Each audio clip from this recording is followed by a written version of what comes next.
ओंकारनाद। ओ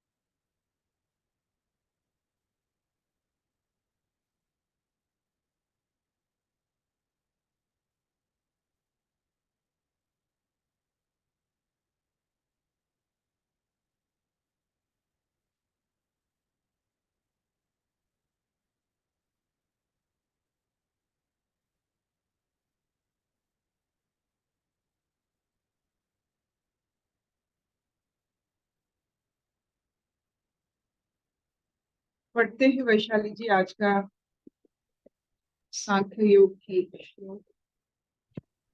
हाँ, हम लोग सांख्य योग का आज 26 नंबर श्लोक पढ़ेंगे। भगवान बोल रहे हैं, श्री भगवान उवाच अथ चैनं नित्यजातं नित्यं वा मन्यसे मृतम् तथापि त्वं महाबाहो नैवं शोचितुमर्हसि। अथ चैनं नित्यजातं नित्यं वा मन्यसे मृतम् तथापि त्वं महाबाहो नैवं शोचितुमर्हसि।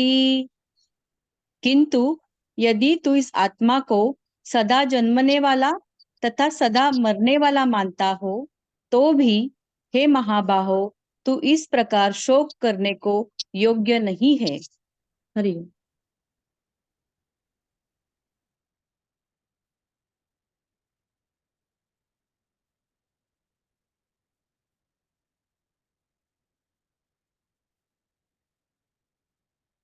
नित्य जातम नित्यम वा मन्यसे मृतम। ये जो संसार है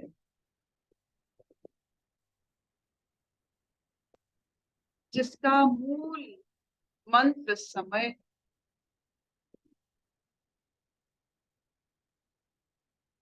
और ये समय का जो प्रभाव संसार पर है,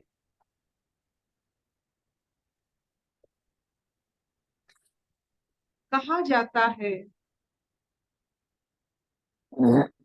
हर एक ब्रह्मांड का, ऐसे तो 16 सहस्त्र ब्रह्मांड है, मेनी यूनिवर्सेस,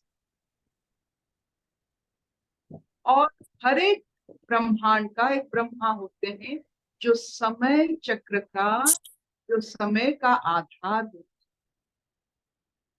और हर ब्रह्मांड का समय अलग अलग समय पर चलता है, एक जैसा नहीं।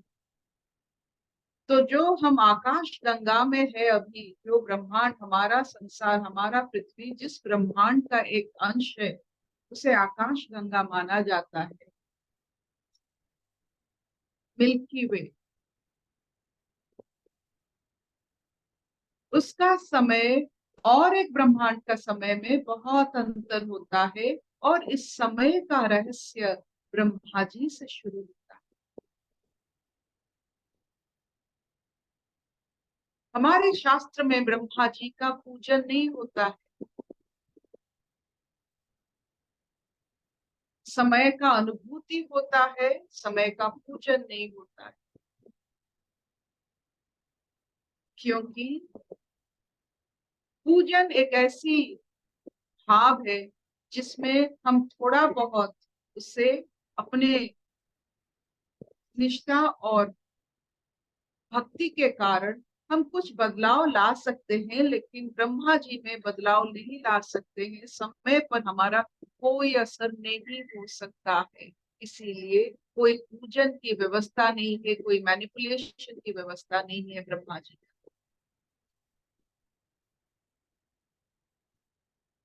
You cannot manipulate Brahma ji. आप नारायण जी से आप बात कर सकते हो, अपना दुख बता सकते हो, शिव जी को आप बोल सकते हो, आप उनसे वरदान पा सकते हो, लेकिन ब्रह्मा जी आपको कुछ नहीं दे सकते। सिर्फ आपके समय को वो सही रखते हैं और ब्रह्मांड के समय को वो उन्हीं से शुरू करते। ये काल चक्र नहीं है, ये ब्रह्म चक्र है। और इस ब्रह्म चक्र में, इस ब्रह्मा चक्र में जिसको हम समय मानते हैं, उसका एक अटूट रहस्य है कि बदलाव।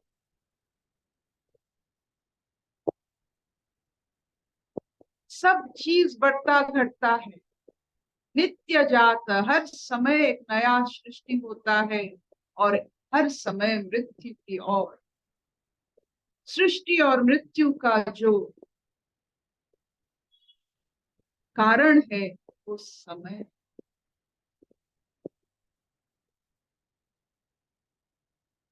तो हे अर्जुन, हे महाबाहु, कोई भी चीज बनने से न शोक होता है, ना वो बदलने से शोक होनी चाहिए। सब बदलता है, मृत्यु एक बदलाव है, अंत नहीं। हमने देखा अपना जीवन में, अपने माँ को देखा बदलते हुए, उनका ठाट बाट ठानी वाणी सब बदलते हुए देखा। जब पूरा बदलाव आने वाला था उससे पहले उनका मौन देखा। वो कैसे अपने आप को सबसे अलग कर चुके थे, इतने महीना हो गए, किसी चीजों में उनकी रुचि नहीं थी। वो कैसे सत्य को परिधान किए हुए अपने समय को कैसे बिता रहे, सब देखा।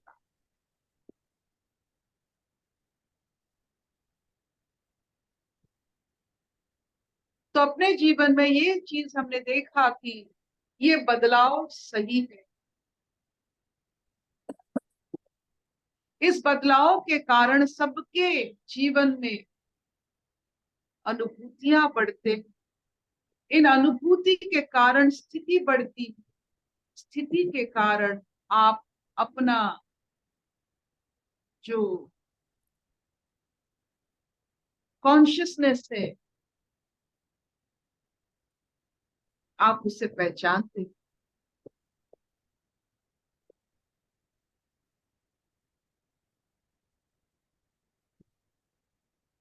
तो कृष्ण कहते हैं अर्जुन से, तू जिस जहां में पल रहा है, जिस समय तू बढ़ रहा है, इसका रहस्य है, इसका फंडामेंटल है।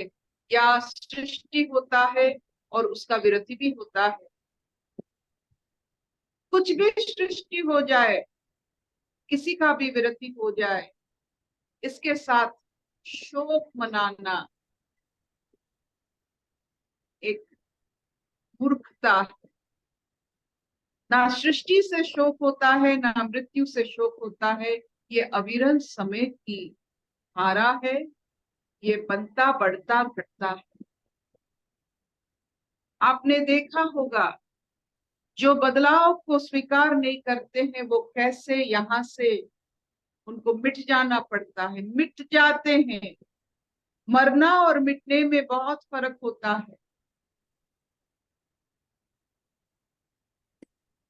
मिट जाना मतलब आपकी अहंकार की वजह से, आप जो ढीठपन की वजह से आपको मिटाना पड़ता है।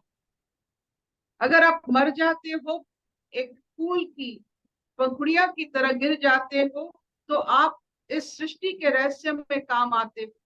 अगर आप उसे आप बदलाव नहीं चाहते हो, आप ऐसे पंखुड़ियों की तरह गिरना नहीं चाहते हो, आपको मिटा दिया जाए, जबरदस्त मिटा दिया जाए।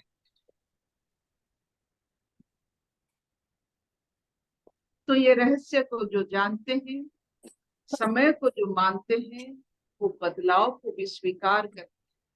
और इस स्वीकार ही सबसे बड़ा आध्यात्मिक चेतना का रास्ता है। इस बदलाव, जो बदलाव को स्वीकार नहीं करते हैं उनको मिटाना पड़ता है, उन अहंकार को तोड़ना पड़ता है, जिसके लिए सृष्टि और काम करना उसको पड़ता है। तो इसीलिए सृष्टि अगर आपके ऊपर कम काम करे तो वो आपका सौभाग्य है।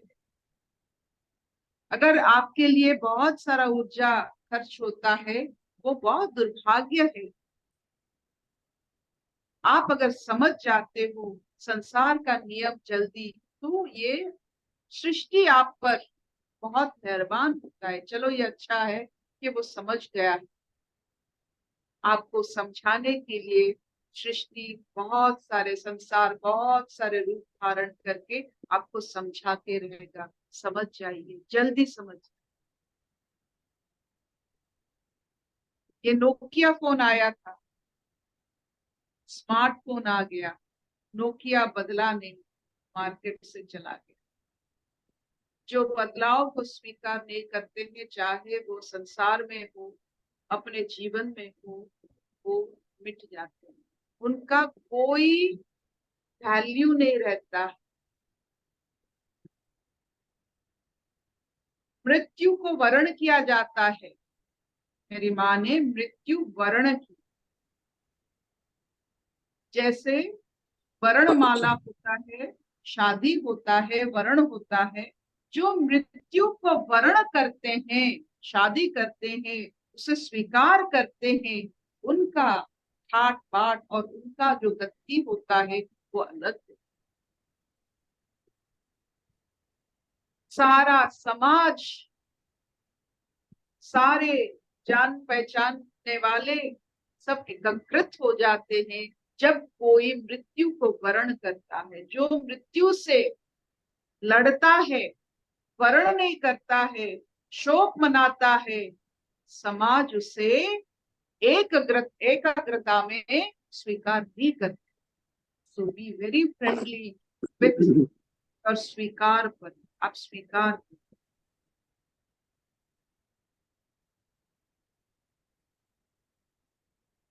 क्या इतना चलेगा?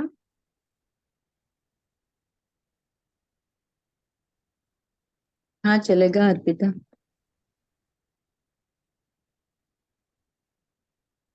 अर्जुन का शोक बदलाव को ना मानने का शोक है। अपने विपरीत में खड़े हैं, युद्ध हो रहा है, ये बदलाव को अर्जुन मानने के लिए तैयार नहीं है।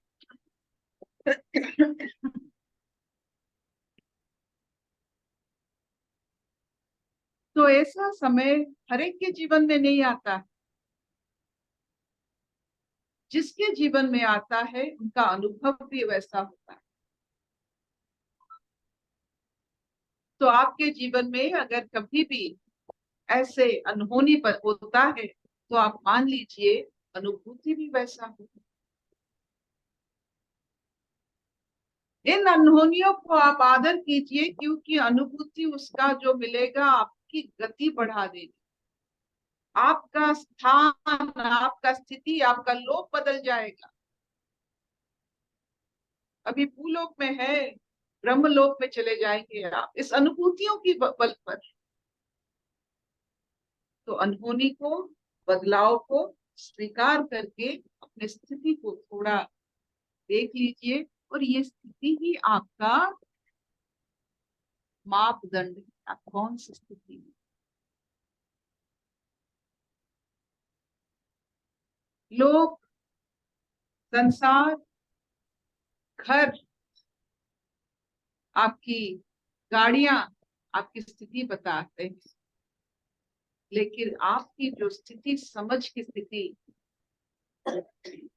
ये स्थिति ही आपका सही मायने में आपका धरोहर है।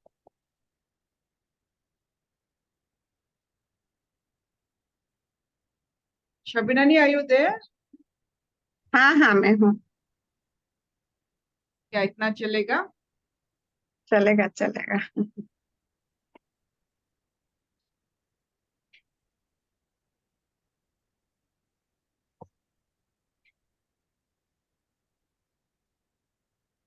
अशतो मा सद्गमय तमसो मा ज्योतिर्गमय मृत्युर्मा अमृतं गमय सर्वे सुखिनः सन्तु सर्वे सन्तु निरामया सर्वे भद्राणि पश्यन्तु मा कश्चित् दुःखभाग् भवेत्। ॐ शान्ति शान्ति शान्ति।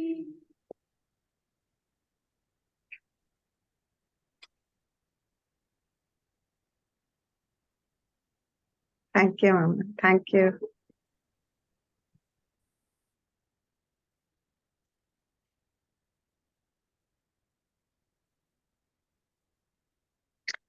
क्या समझे सब? वैशाली?